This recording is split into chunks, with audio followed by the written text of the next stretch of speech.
Hello, I'm Srini Devadas. I'm a professor of computer science at MIT and guest editor for the special issue of IEEE Computer on cache coherence. I'm talking with Professor Omar Khan of the University of Connecticut, who has co-authored a paper with Qingchuan Shi titled Toward Holistic Soft Error Resilient Shared Memory Multicores. Omar, welcome. Hi, Srini. How are you?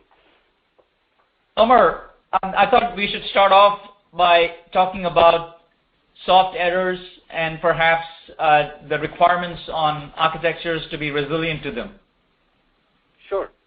So soft errors are basically intermittent perturbations in memory or logic values that can cause user visible effects, and these can range from software bugs and misconfigurations to complete system failure.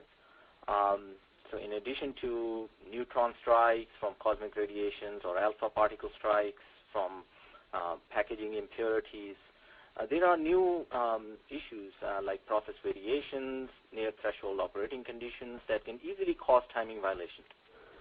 Moreover, many permanent faults, particularly wear-out induced faults, initially manifest as timing errors, and they all contribute towards the soft error problem.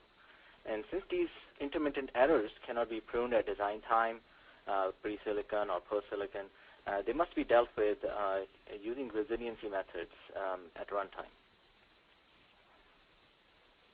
So what are the trends in soft error rates?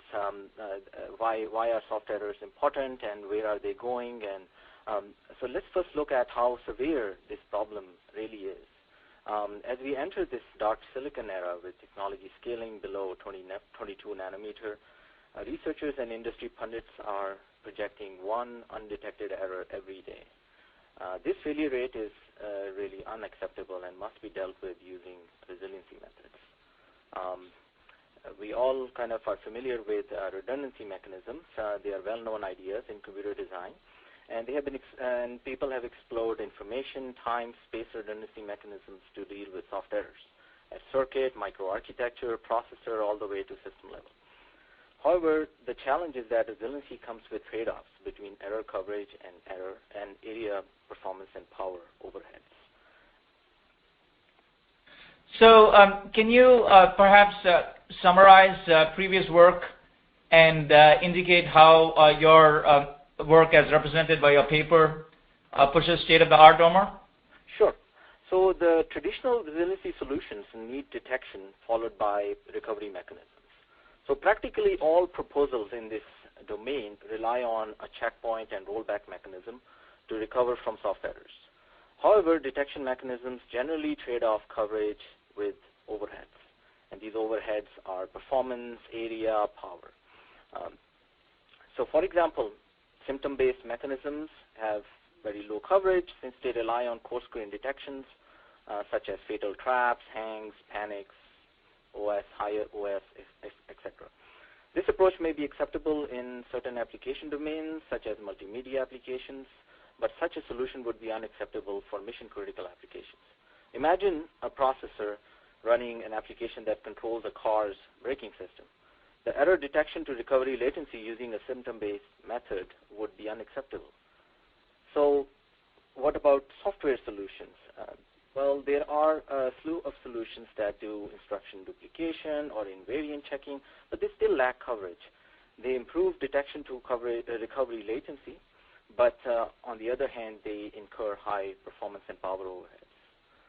So in order to deliver 100% coverage, there are several proposals that have utilized temporal spatial redundant execution. The main drawback of such approaches is that they generally impose greater than 2 times performance and energy as well as area overhead. So in the context of multicore, since many threads would need to roll back when an error is detected, these n-modular redundant systems would not only incur prohibitive performance and power overheads, but also severely hurt the detection to recovery latency. And this is where our multi-core challenge comes into play, and that's where the novelty of our approach also comes into the picture. First, since multicores integrate compute pipelines, cache hierarchies, and on-chip interconnection networks on a single die, the error coverage must cover the compute as well as the communication hardware. More importantly, the ubiquitous shared memory model complicates error recovery mechanisms significantly, since data races among cores must be replayed in a deterministic manner. The error detection to recovery latency also suffers when many cores in a multi-core rollback and synchronize the redundant execution. So how often these expensive rollbacks occur also impacts performance and power significantly. So let's take an example in the thread level redundancy proposals. The non-determinism is dealt with by masking data races as errors. This results in many global rollbacks and synchronizations between many cores that are solely for deterministic execution. So in future applications, like big data applications where there's going to be significant amount of sharing between threads running on massive number of cores, such mechanisms would simply not scale. So our objective in this paper is to propose a novel redundant execution protocol for large multicores. The goal is to reduce the overheads and error detection to recovery latency while delivering high level of error coverage. So that brings me to the key idea of our proposal. So in this proposal, we take an approach where we enable localized per-core redundant execution of uninterrupted instruction sequences. So in order to capture such instruction sequences, we introduce a novel mechanism where the coherence protocol works in concert with the instruction execution. Each instruction sequence is then allowed to redundantly execute to verify and correct any errors in the compute pipeline or the private caches. And all of this is done on a per-core granularity. So everything is localized. Once this process is complete, all architectural state is bulk committed before initiating another instruction sequence capture process. So just to kind of summarize this key idea, our distributed redundancy control mechanism can detect and correct errors while not requiring to invoke expensive rollbacks and synchronizations across many cores in a multi-core. So let's understand the working of a protocol using time-varying execution of a single core in a shared memory multi-core. So imagine that we focus ourselves to a single core, and the first thing we have to do when we start the instruction sequence capture process is to take a checkpoint of the local state, the local architectural state. This includes duplicating program counter and a register file for the core. Second, the instructions are executed, including memory load and store operations. All stores are captured in a speculative store buffer that is not committed to memory until the captured instruction sequence is verified. All other program counter and register file updates are carried out as normal. During the execution of instructions, a cryptographic hash of the control flow and the data flow is captured in a dedicated set of signatures, and we would use this later to serve as a way to verify the executed instruction sequence. Now, thirdly, during the after this instruction sequence is captured, we stop the instruction sequence capture process based on some trigger events, and at that point we would have to replay the said instructions. So our protocol stops capturing of instruction sequence for verification if one of the 7 re-execution triggers are observed in a core. And I'm not going to go through all the different types of re-execution triggers, but the more important one is a coherence request to the core. What a coherence request would imply is loss of determinism. So we would like to stop the instruction sequence capture process, verify the instructions that we have captured, and then serve that request. So take, for example, you receive an invalidation request for a cache line. The core must stop instruction execution and verify the captured instruction sequence before processing and replaying the invalidation request. So to initiate re-execution, our protocol purges the speculative store buffer and restores the core's architectural state. Now, at that point, we can restore the checkpoint that we had taken earlier and start the instruction sequence replay. Once that is completed, the signature of the instruction sequence replay is also captured. And finally, the comparison of these signatures can be conducted, and a done signal would be signaled that would imply that the instruction sequence was verified. And at that point, we can commit the speculative data in the local private caches. Otherwise, if the signatures mismatch, we would have to again re-execute the same instruction sequence several times until we can have enough confidence that we have verified its correctness. So I understood that you have this localized re-execution strategy, which is novel, and perhaps you could summarize the advantages of your strategy over previous work before you describe the results you obtained using your strategy. Sure. So there are several advantages that I would like to point out. First, important thing is the detection to recovery latency. Since we have all the re-execution and the redundant execution steps local to the core, we can lower the detection to recovery latency significantly. Moreover, this latency can be reduced and controlled by a fixed instruction interval trigger that can be bounded to a single instruction. So depending on what is the requirement for a particular application, one can literally control it to a constant time overhead. Secondly, our protocol is also performance and energy efficient. And there are three main reasons for that. Number one, we fully exploit the multi-core parallelism. Because all threads are executing, we don't use threads and put redundant work on them explicitly. We implicitly re-execute while the threads are running. Number two, the re-execution under our protocol takes advantage of the core level locality. Since all instructions and data are available locally in the private caches, one can literally get a very high locality on the re-execution phase of the instruction sequence execution. And number three, our protocol can hide the latency of the execution. Now, this can happen when there are, say, long latency stalls, such as a private cache miss that has to go off chip to fetch some data. In the meantime, one can initiate re-execution of the instruction sequence that is in that core and hide the latency of that instruction sequence verification behind that long latency stall. The final dimension in this protocol is the error coverage. So our protocol fully covers the compute pipeline and the private caches, assuming that the cache arrays are parity protected. However, the uncore that includes the on-chip network and last-level cache slices remain vulnerable. So in an effort to deliver 100% coverage, we integrate a resilient cache coherence protocol in our proposed resilient multicore. Under this protocol, each core can autonomously re-execute a coherence request, reply message pair.